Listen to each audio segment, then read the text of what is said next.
Bom dia, meus amigos. Parece que eu estou um tanto enrolado. Estou meio atrapalhado. Eu estou tentando buscar na Bíblia a reencarnação. Alguns amigos nossos aí dizem que a reencarnação está na Bíblia. Será que está me faltando discernimento? Será que meu coração está endurecido? Será que eu preciso abrir o meu coração para novos ensinamentos? Não. Eu não encontrei realmente na Bíblia e não encontro na Bíblia, em todo o estudo que eu já fiz, eu nunca encontrei reencarnação e nem nenhum vestígio de reencarnação na Bíblia. A reencarnação realmente existe no pressuposto de homens e doutrinas que vivem disso por estarem inteiramente fora do contexto cristão. Ah, mas eu conheço cristãos que creem na reencarnação. Então, isso não é possível. Não é possível uma pessoa cristã crer na reencarnação. A reencarnação, ela não é compatível com o caráter cristão. Ou é cristão, ou é reencarnacionista. Ah, mas eu conheço muitos que creem na reencarnação e falam em Jesus. Ué, mas falar em Jesus, muita gente fala. Até para vender livro, quem sabe até para vender doce. Falar em Jesus não significa ter compromisso com Ele. Não significa crer na sua obra salvadora ou na plenitude da sua personalidade. Muito menos na complexidade pai e filho que nos reconciliou com Ele por intermédio de Jesus. Então eu não encontro aqui. Na tentativa de eu encontrar, eu encontrei sim o que eu sempre encontro: salvação em Cristo e regeneração. Eu estava vendo aqui no Evangelho de João, no capítulo 1, verso 13,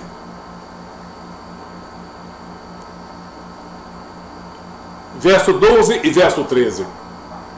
E diz o apóstolo: mas a todos quanto o receberam, referindo-se a Jesus, deu-lhes o poder de serem feitos filhos de Deus, a saber, aos que creem em seu nome. Ou seja, aos que creem na plenitude que o seu nome significa. Os quais, os filhos de Deus, os quais não nasceram do sangue, nem da vontade da carne, nem da vontade do homem, mas da vontade de Deus.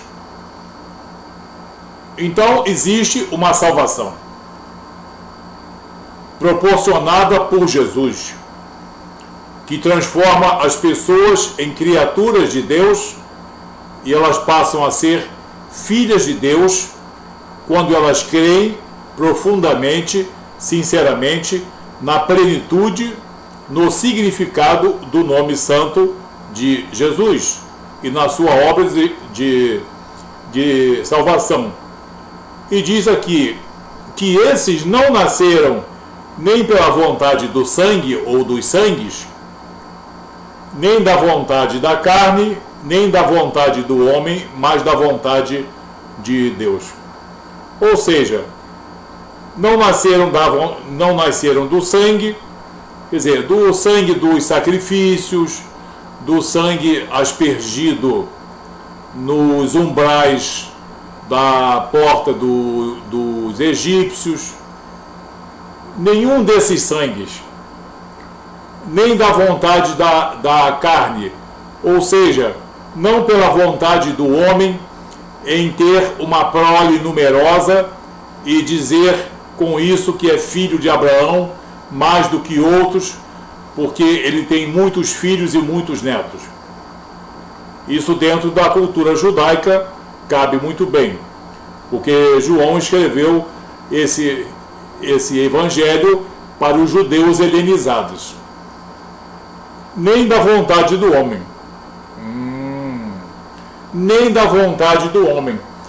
Então, por mais que o homem tenha a vontade de transformar-se em filho de Deus, mais que o homem tenha a vontade de achar-se digno perante Deus e de ter esse poder de ser feito filho de Deus, ele não consegue. Então, isso aqui é um demonstrativo que o homem, mesmo o homem virtuoso, o homem que busca até uma igreja cristã, ele por si não é capaz de ser salvo, não é capaz de ser reconciliado com Deus. Ele por si só, pelos seus atributos, pelas suas qualidades, pelas suas virtudes ou pela sua vontade pessoal, ele não pode ser um filho de Deus, porque é necessária a intervenção soberana de Jesus. É necessária a intervenção soberana de Jesus. E Paulo escreveu em 2 Coríntios 5,18 justamente isso, que é Jesus que nos reconcilia com Deus e nos concede esse ministério da reconciliação e que tudo provém de Deus.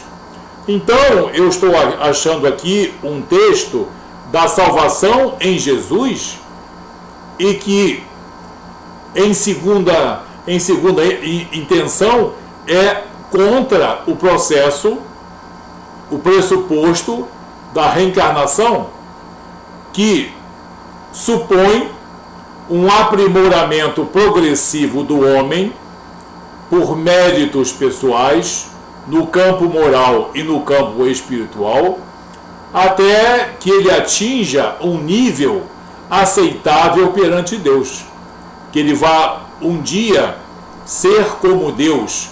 É o famoso sois deuses. Então, eu, além de não encontrar na Bíblia nada que seja a favor da reencarnação, encontro aqui sim um texto simples que fala da salvação pelos méritos de Cristo, pela intervenção soberana de Deus em Jesus Cristo, que concede aos homens o poder de serem feitos filhos de Deus. Mas o que cabe ao homem aqui? Aceitar a ação soberana de Deus, de Jesus, e não resistir, nem repudiar, nem escarnecer dessa ação soberana. Então, não existe na Bíblia realmente a reencarnação, nem nenhum pressuposto reencarnatório. E os textos frequentemente utilizados para isso, eles, em base bíblica, dentro de uma exegese perfeita, eles são facilmente tirados. Mateus 17, 11, 12, temos também João 3,3, aquela conversa de Jesus com Nicodemos, e uma série de outras que não tem nenhuma base bíblica. A exegese correta anula completamente o pressuposto reencarnatório. Então, existe sim uma salvação pela intervenção soberana de Jesus. Então, agora, nós sabemos que o cristianismo tem como autor e consumador de sua fé a intervenção soberana de Jesus. Agora fica claro que, além de não existir a reencarnação, ela é desmentida por esse texto que está no Evangelho de João, capítulo 1, versos 12 e versos 13. E além de haver a salvação pelos méritos de Cristo, isso sim existe. Existe a regeneração. Existe o processo da, digamos, da regeneração, da reestruturação moral e espiritual. Na Epístola de Pedro, em 1 Pedro 1,23 diz: fostes gerados, ou fostes nascidos de novo, ou fostes regenerados, não por semente corruptível, mas por semente incorruptível, pela palavra de Deus, viva e que permanece para sempre.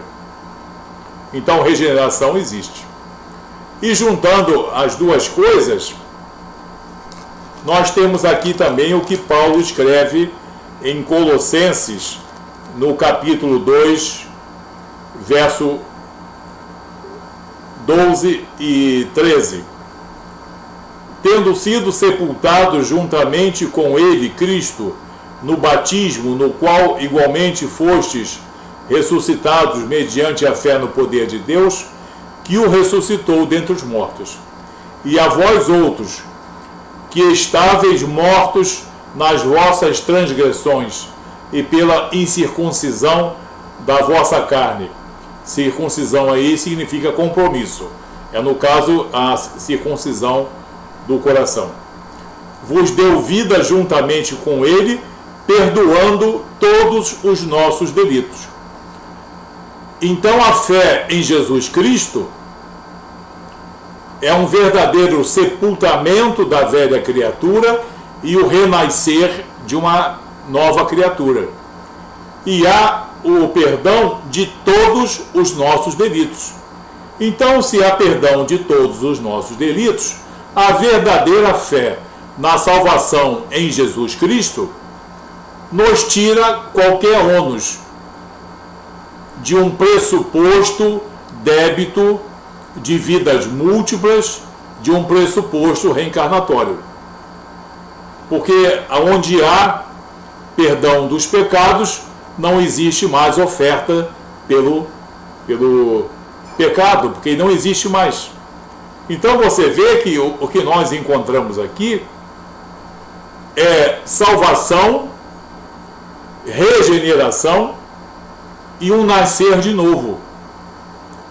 Aqui Paulo usa de um digamos, simbolismo, de uma figura, né? De todo aquele que anda no pecado é morto perante Deus. Porque nós morremos perante Deus, nós morremos com os pecados que nós praticamos e com a nossa natureza pecaminosa. Mas, do mesmo modo que Jesus foi sepultado e depois ressurreto, morreu a nossa velha criatura e nasceu a nossa nova criatura, já com o perdão de nossos delitos. Então você vê aqui que, além de não existir no livro santo, na Bíblia, o pressuposto reencarnatório, existe sim a salvação pelo poder soberano de Deus em Cristo, a regeneração da criatura e um novo nascimento. Morre a criatura pecaminosa e sai a criatura justificada. Não perfeita, ainda humana, mas em um processo de regeneração constante. E o próprio Jesus diz que a salvação das vossas almas estará na perseverança da nossa fé. Então nós vemos aqui que dentro da fé cristã, dentro da verdade bíblica, muito facilmente interpretada, textos bastante claros, não precisa ser nenhum erudito para compreender essas passagens, nós vemos que existe uma salvação em Jesus. e uma salvação acompanhada de regeneração e anulação dos pecados.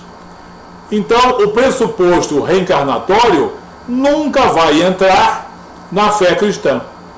Repito, não existe cabimento, não existe espaço espiritual, espaço doutrinário para o pressuposto reencarnacionista dentro da fé cristã, dentro da obra salvadora e regeneradora de nosso Senhor Jesus Cristo. É por isso que eu não encontrei na Bíblia nenhum pressuposto reencarnatório. Eu só encontrei salvação e regeneração. Amém? Então, continua viva a obra salvadora, salvítica de nosso Senhor Jesus Cristo. E o tal reencarnacionismo continua e vai continuar sendo um pressuposto, um eterno pressuposto, defendido por muitos que insistem em negar sistematicamente a obra salvadora e regeneradora de nosso Senhor Jesus Cristo. Para eles, a consequência eu não quero estabelecer, mas que eles, a tempo, descubram o que estão fazendo e o que deveriam estar fazendo. Amém? Que Deus abençoe você. Até um próximo vídeo. Tenha um dia abençoado em nome de Jesus. Vamos meditar na palavra de Deus, porque o pressuposto dos homens e dos espíritos só tem trazido confusão. Tenha um bom dia.